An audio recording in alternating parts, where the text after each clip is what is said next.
Salam kemenangan iman.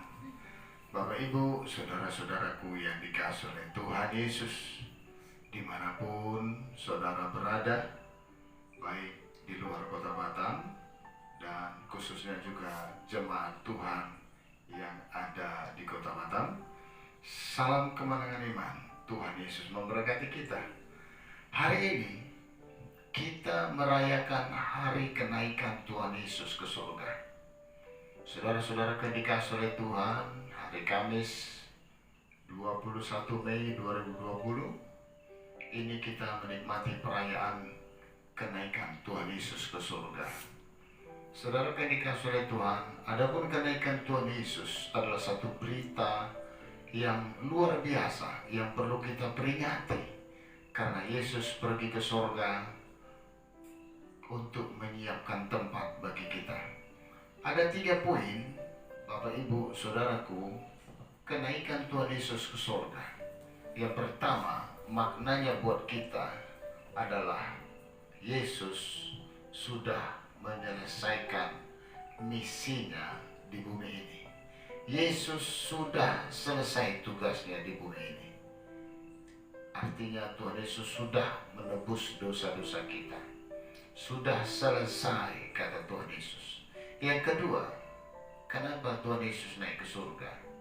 Yesus naik ke surga dalam Yohanes 14 berkata, "Aku pergi ke rumah Bapa untuk menyiapkan tempat bagi kamu, supaya di mana aku berada, di situ kamu berada." Yang ketiga, poin makna kenaikan Tuhan Yesus adalah dicurahkannya Roh Kudus bagi kita.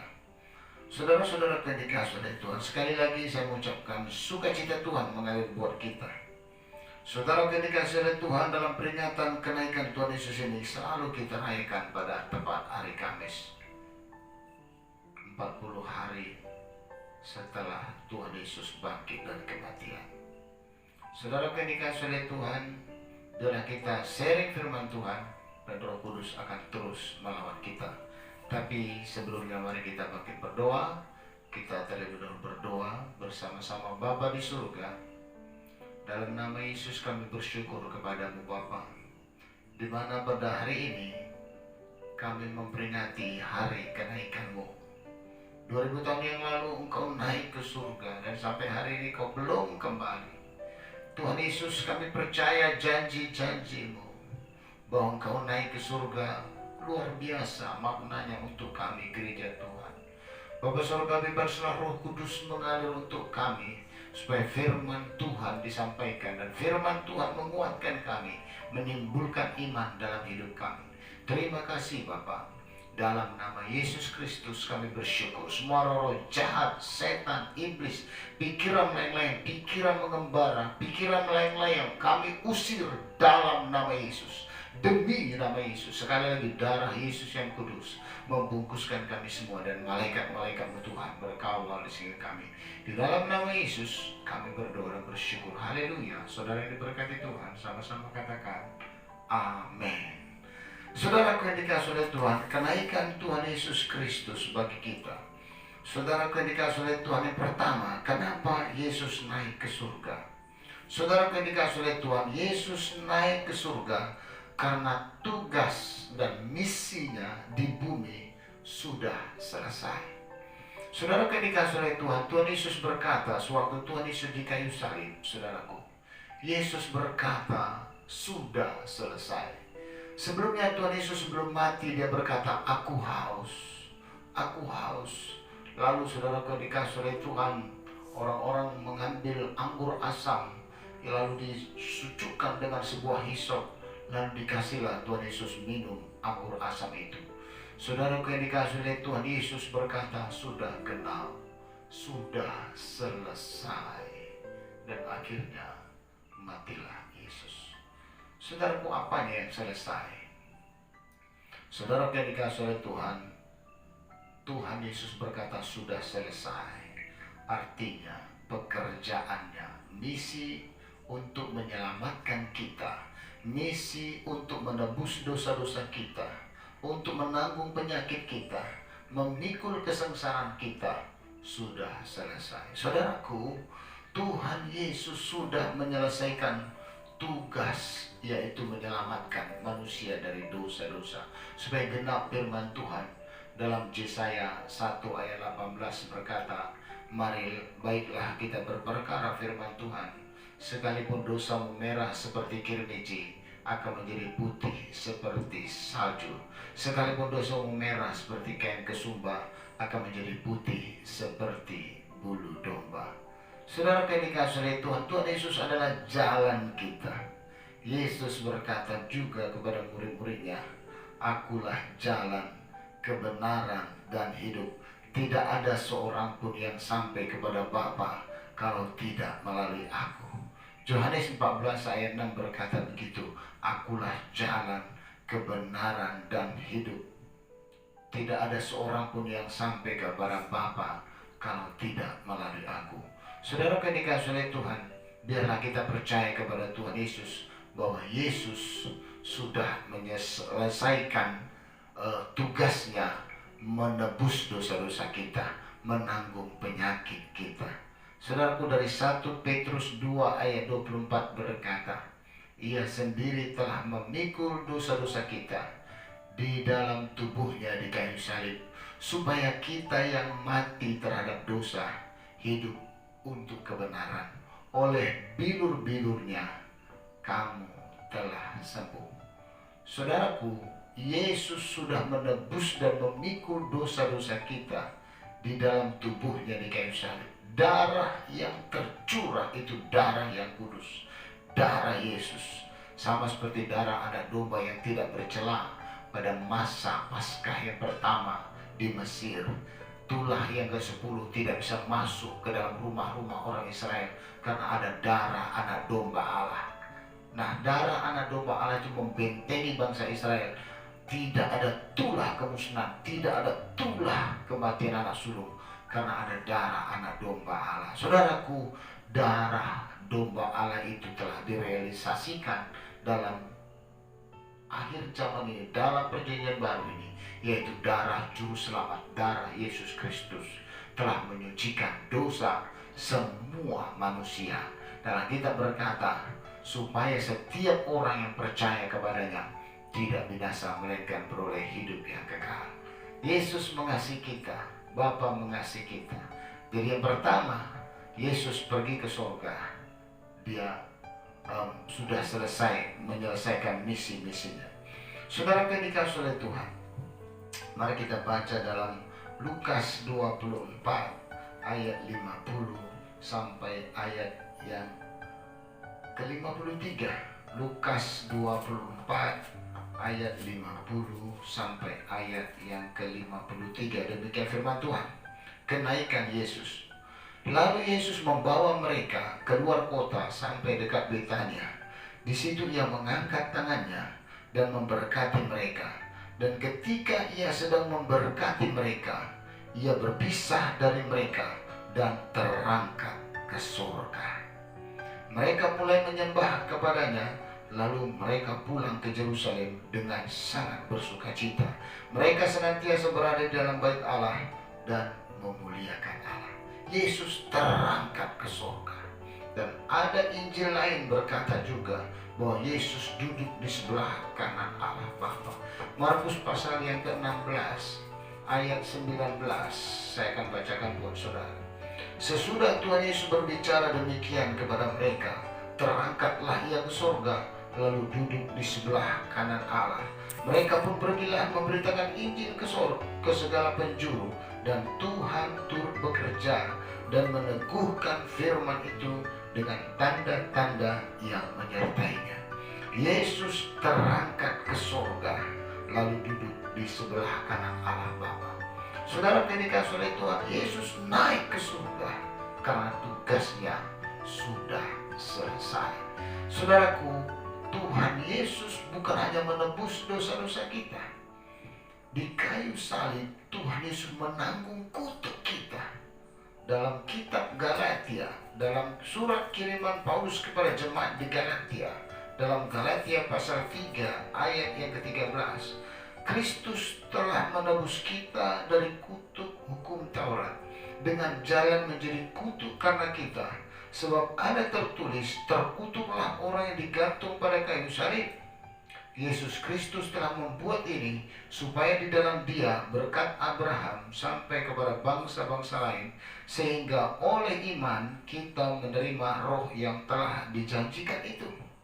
Saudaraku, Kristus telah menebus kita dari kutuk hukum Taurat dengan jalan menjadi kutuk karena kita. Sebab ada tertulis, terkutuklah orang yang digantung pada kayu salib.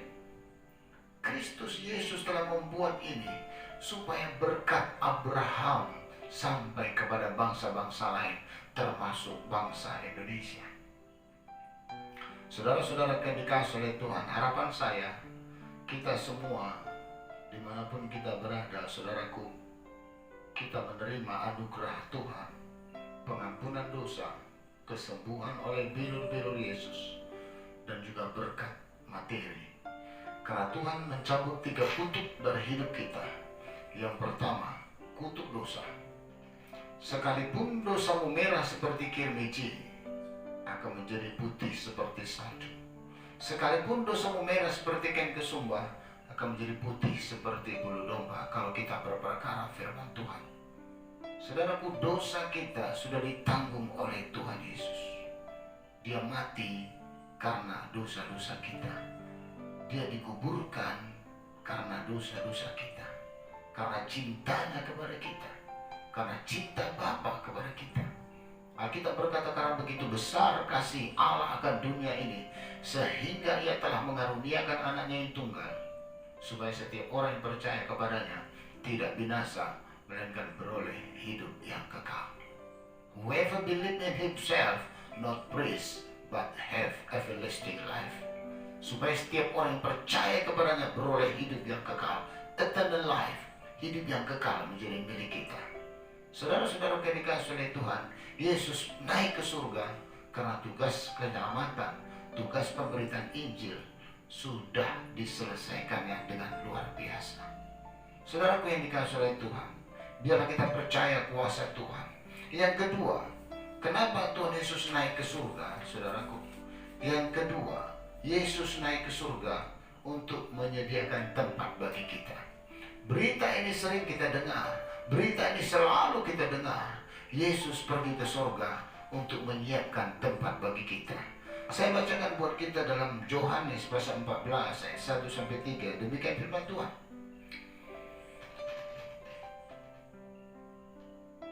Mengatakan apabila tempat disiapkan Tuhan. Yohanes 14 ayatnya yang pertama. Mari saya bacakan buat saudara.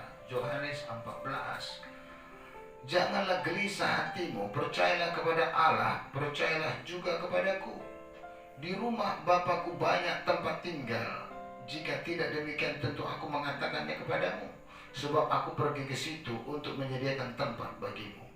Dan apabila aku telah pergi ke situ dan telah menyediakan tempat bagimu, aku akan datang kembali dan membawa kamu ke tempatku, supaya di tempat di mana aku berada, kamu pun berada. Saudaraku, Yesus berkata, di rumah Bapakku banyak tempat tinggal, dan aku pergi ke sana untuk menyediakan tempat bagimu. Apabila tempat itu telah kusediakan dan aku pergi ke sana dan sudah tempat itu sedia, aku akan datang kembali dan aku akan membawa kamu, supaya di mana aku berada, kamu pun berada. Saya percaya Tuhan Yesus tidak bohong. Tuhan Yesus tidak mengada-ada. Saya percaya Tuhan Yesus tepat janji. Dia pergi ke rumah Bapa menyiapkan tempat bagi kita. Saudara yang dikasihi oleh Tuhan, tempat kita yang kekal adalah di surga, rumah Bapa. Bumi ini bukan tempat kita yang kekal. Bumi ini adalah tempat kita sementara. Kita perlu tinggal di bumi ini, dan saya percaya bumi juga bisa memberkati kita karena Tuhan bersama dengan kita. Diberkati kita di bumi, dan saya percaya juga surga menjadi milik kita. Saudaraku, jangan saudara berpikir saudara selamanya di bumi. Bumi ini tempat sementara. Surga adalah tempat kita yang kekal. Jadi yang kedua, Yesus pergi ke surga menyiapkan tempat bagi kita. Percayalah saudaraku, tempat saudara sudah disiapkan Tuhan di surga. Kenapa Yesus belum kembali? karena tempat itu belum selesai. Tuhan berjanji apabila aku telah pergi ke sana dan telah menyelesaikan tempat itu, aku akan datang kembali. Dan memang Alkitab berkata juga, saudaraku, Kristus itu harus tinggal di sorga sampai pemulihan segala sesuatu. Saya percaya gereja Tuhan juga harus dipulihkan, anak-anak Tuhan harus dipulihkan. Oh, persekutuan kita dengan Tuhan harus dipulihkan, hidup karakter kita harus dipulihkan. Before Jesus coming again, sebelum Yesus datang kita harus dipulihkan. Kristus itu harus tinggal di sorga sampai pemulihan segala sesuatu. Yang pertama yang paling dipulihkan adalah gereja Tuhan.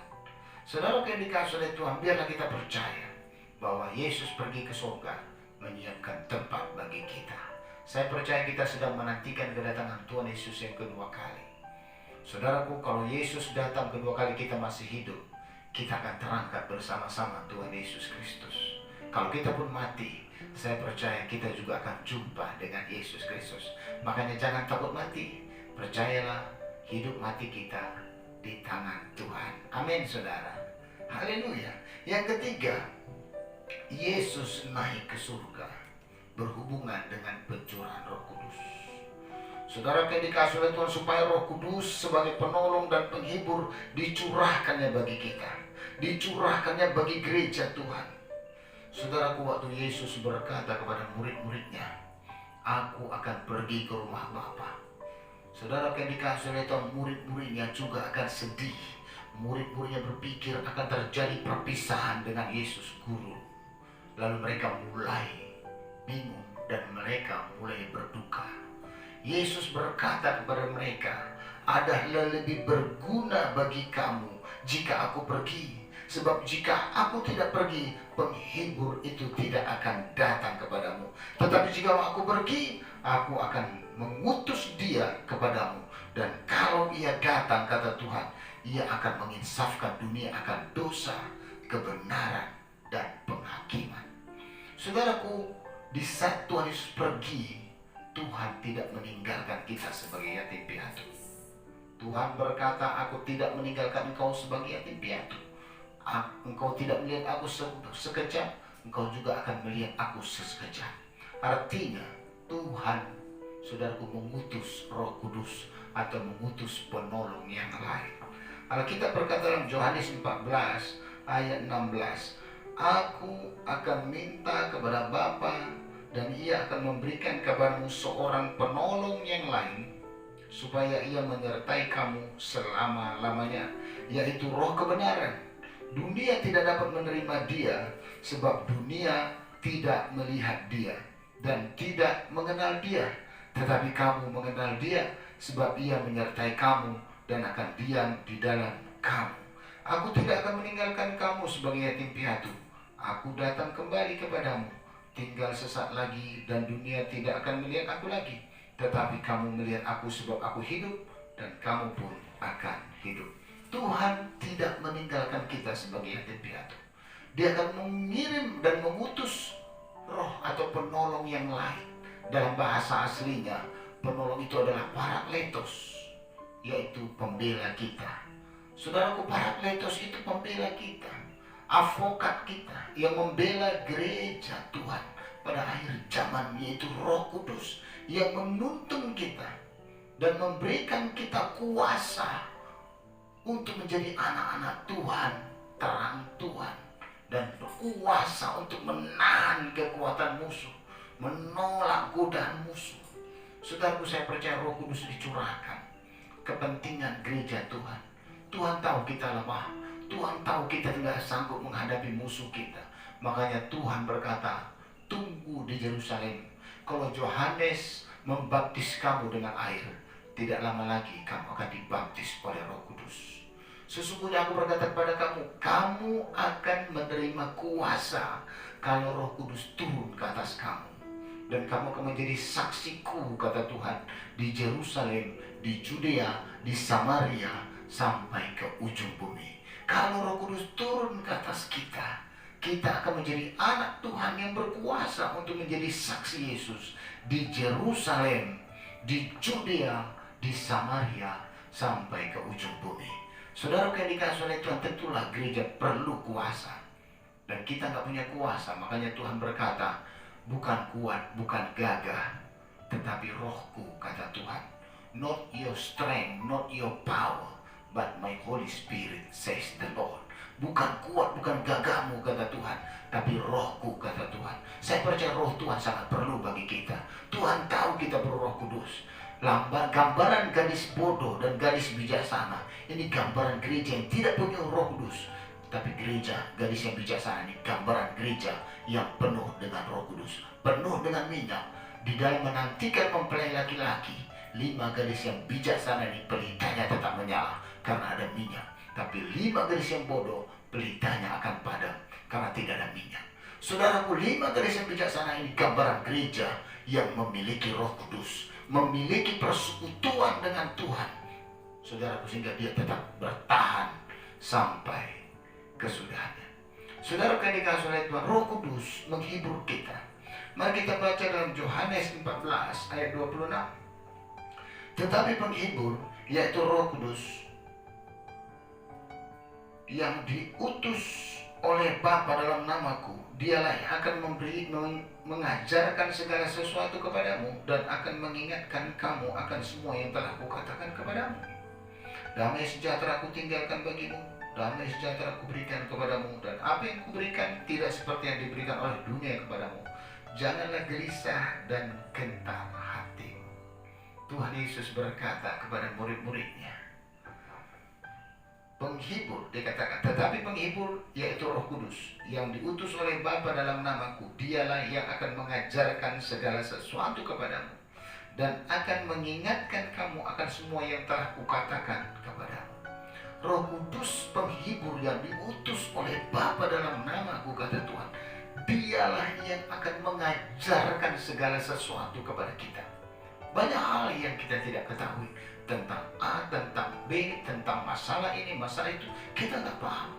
Tapi Roh Kudus akan mengajari kita sehingga kita bisa mengerti, karena Roh Kudus adalah guru yang agung buat kita. Roh Kudus itu adalah penuntun pembimbing gereja pada akhir zaman ini. Makanya saudara yang dikasih oleh Tuhan, kita beroleh kuasa kalau Roh Tuhan turun atas kita. Saudara yang dikasih saudara, Roh Kudus juga mengingatkan kita akan perkataan Tuhan.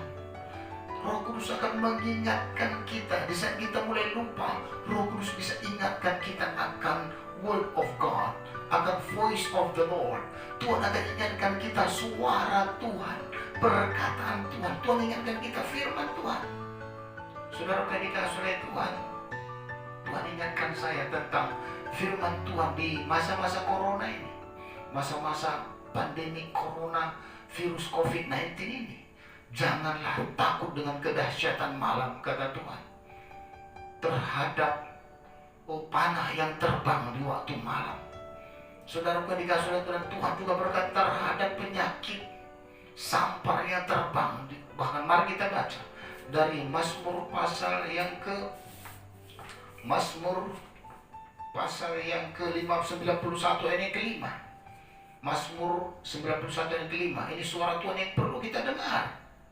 Engkau tak usah takut terhadap kedahsyatan malam, katanya saudaraku, dalam Mazmur pasal 91 ayat yang ke-5. Saya akan bacakan buat saudara.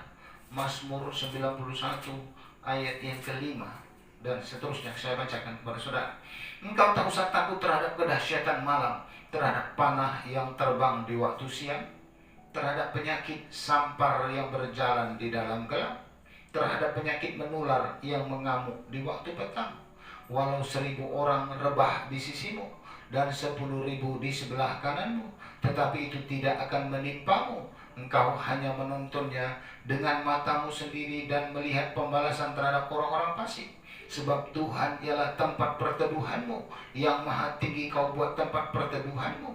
Malapetaka tidak akan menimpa kamu dan tulah tidak akan mendekat kepada kemahmu. Amin. Tuhan berkata, engkau tak usah takut terhadap kedahsyatan malam, terhadap panah yang terbang di waktu siang, terhadap penyakit sampar yang berjalan di dalam gelap, terhadap penyakit menular yang mengamuk di waktu petang.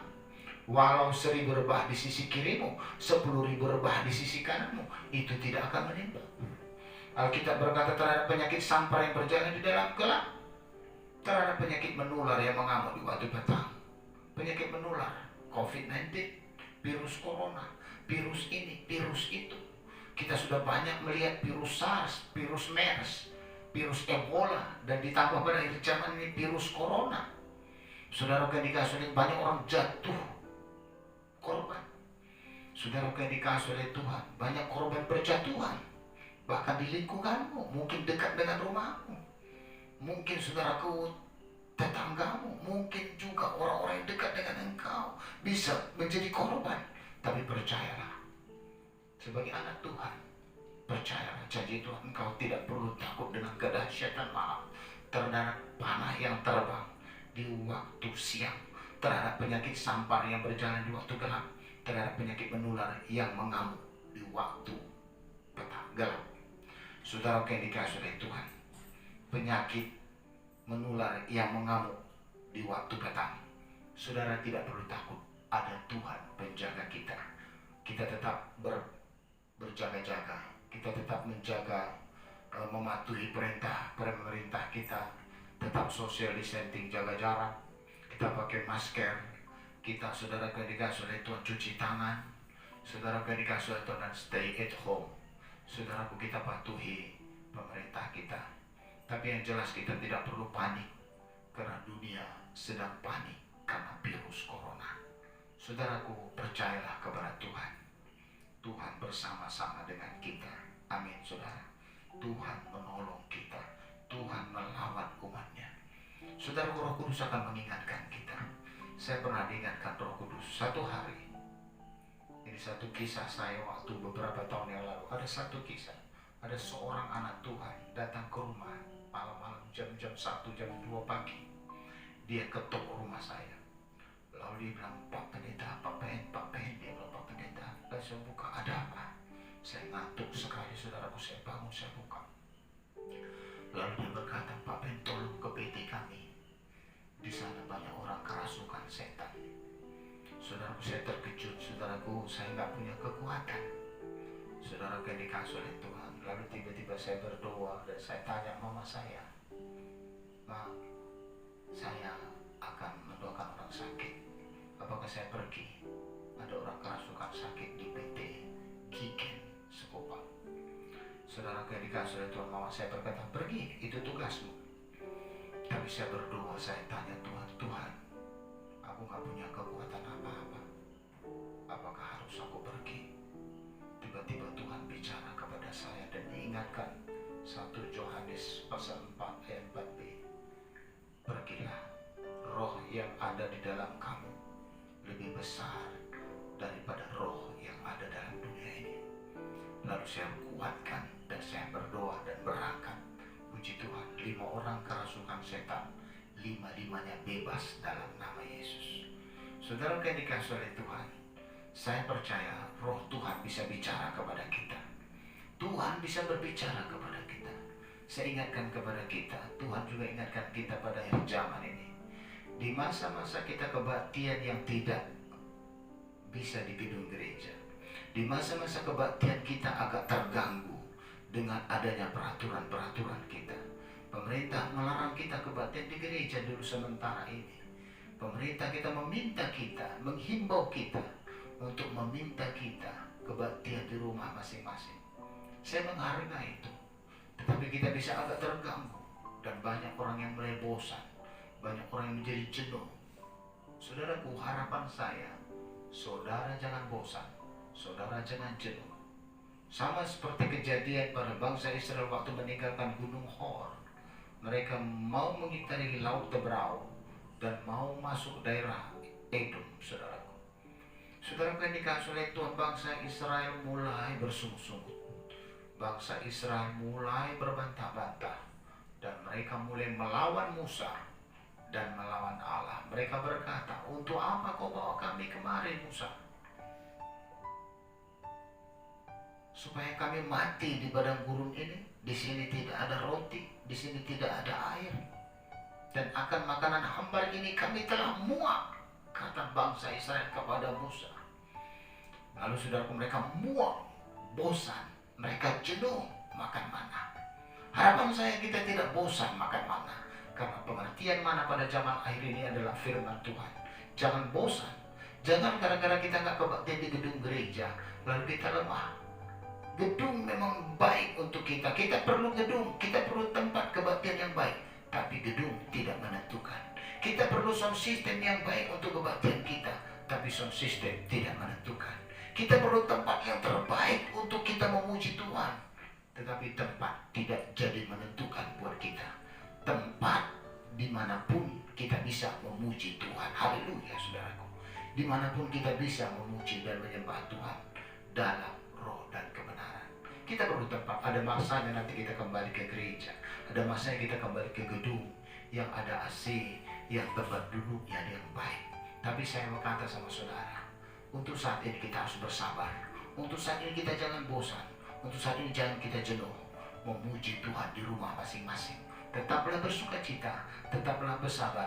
Ikuti SOP pemerintah, ikuti SOP hamba-hamba Tuhan yang mengarahkan kita untuk beribadah. Tetap bersekutu dengan Tuhan. Roh Kudus akan terus mengajari kita. Disinilah letak kekalahan bangsa Israel waktu mereka mulai bosan makan mana. Saya akan bacakan kepada kita dalam Bilangan pasal 21.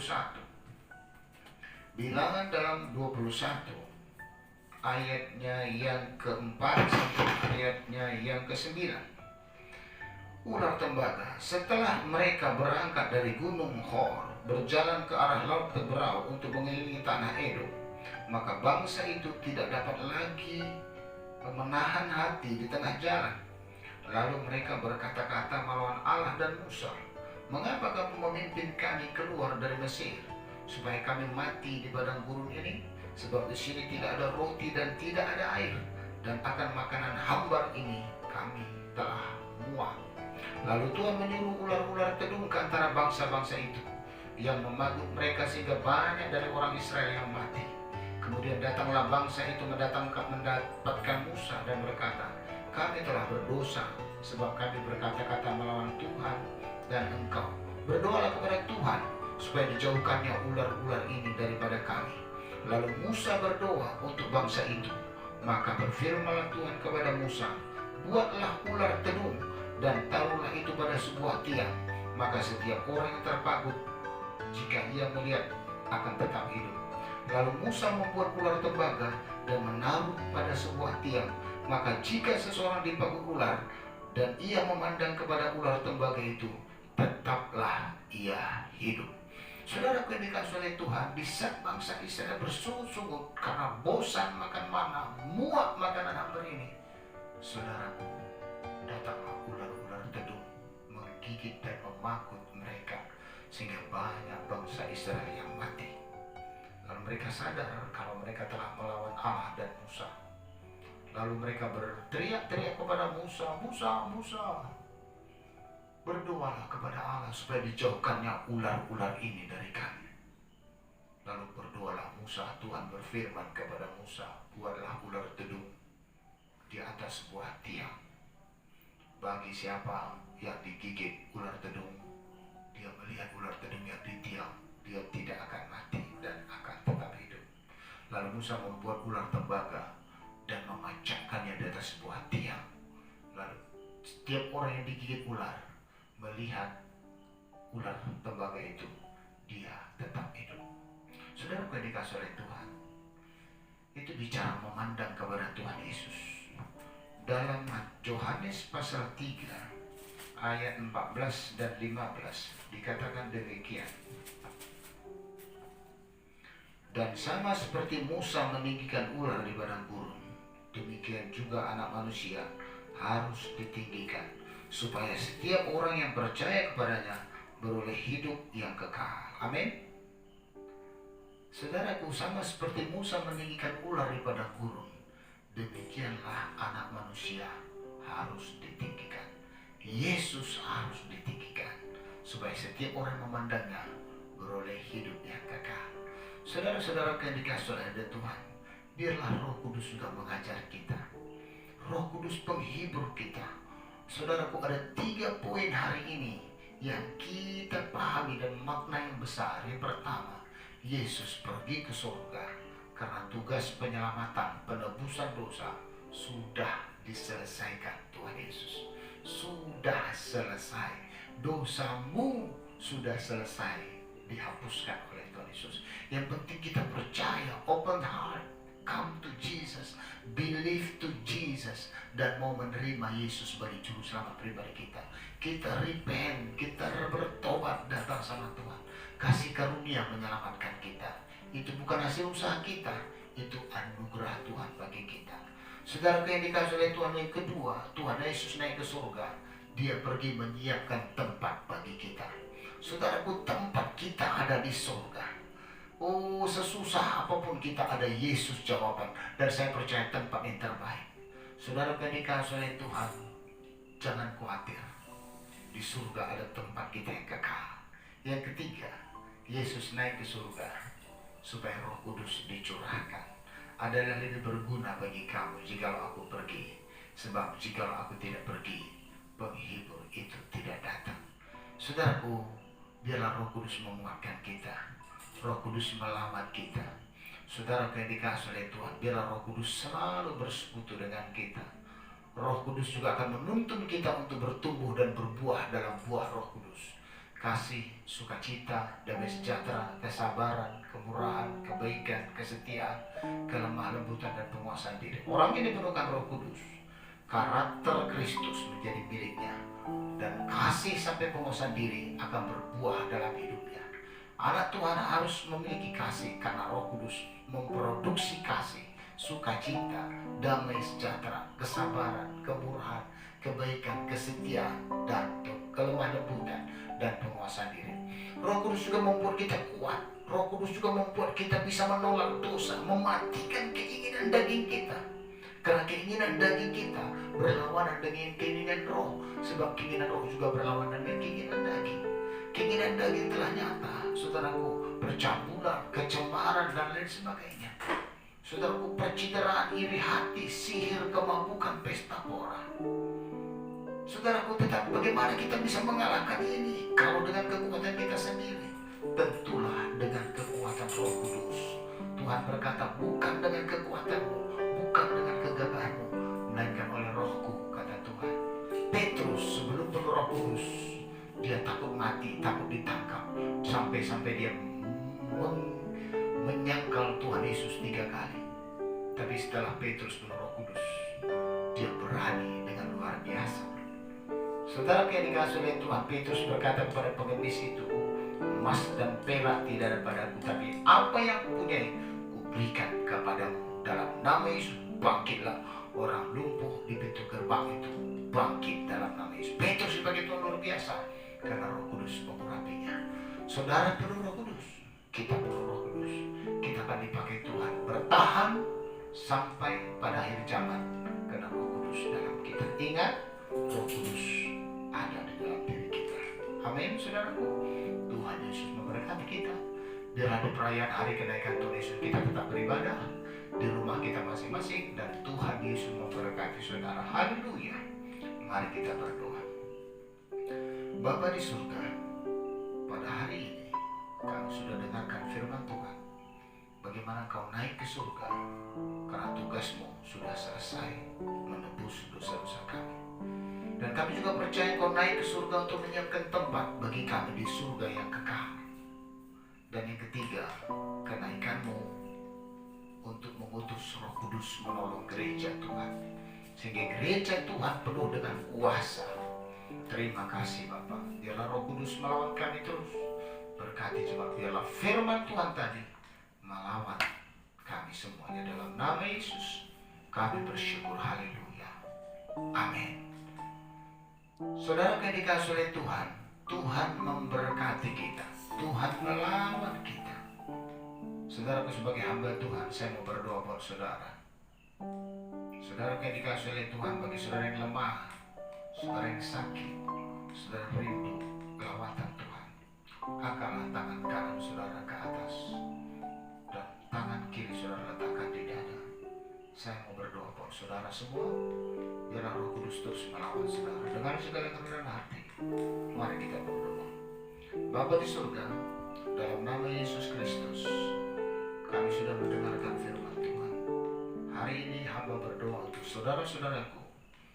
Kalau ada di antara mereka yang sakit, lemah tubuhnya, bilur-bilur mula yang menyembuhkannya, kuasa mula yang bekerja atasnya, di dalam nama Yesus. Kalau ada mereka yang susah, hiburkan mereka. Kalau ada mereka yang lemah, kuatkan mereka. Kalau mereka jatuh, angkat mereka. Di dalam nama Yesus Kristus. Kalau ada yang terikat, bebaskan mereka. Semua roh jahat, semua sakit penyakit, kelemahan tubuh, ikatan, aku tolak, aku patahkan dalam nama Yesus. Demi nama Yesus, tidak boleh jamak umat Tuhan ini. Pergi demi nama Yesus. Oleh bilur-bilur Yesus, penyakit disembuhkan. Oleh bilur-bilur Yesus, kelemahan tubuh dipulihkan. Dalam nama Yesus. Terima kasih Tuhan. Dalam berkat Tuhan mengalir bagi kami di hari kenaikan Tuhan Yesus ini. Haleluya. Syukur bagimu Tuhan. Dalam nama Yesus kami berdoa dan bersyukur. Sama-sama katakan amin. Tuhan Yesus memberkati saudara. Haleluya. Salam kemenangan iman.